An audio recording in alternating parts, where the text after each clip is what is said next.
Ka't nagpapakamot sa iba, sa likod na maamong mumukha. Galing mo magpabebe, bakit di ko halata?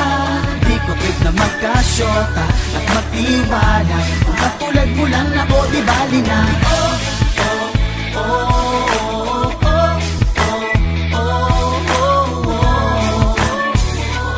oh. Yo, kung sa katulad mo lang, hindi ko lolokohin ang asawa ko. Wala ka nga sa kalingingan, ba't pa ba ako magpapakatanga, magloko o magpaka? Ibang sibilang magpabebe ka, hindi kita papatulan. Hindi ikaw yung tipo kong babae, gusto ko maganda, hindi katulad mo pa bebe. Wala na yatang mas higit pa, wala na bang ibang babae dyan na mas pikit pa? Ano ba yung sinasabi mong nag-iisip ka?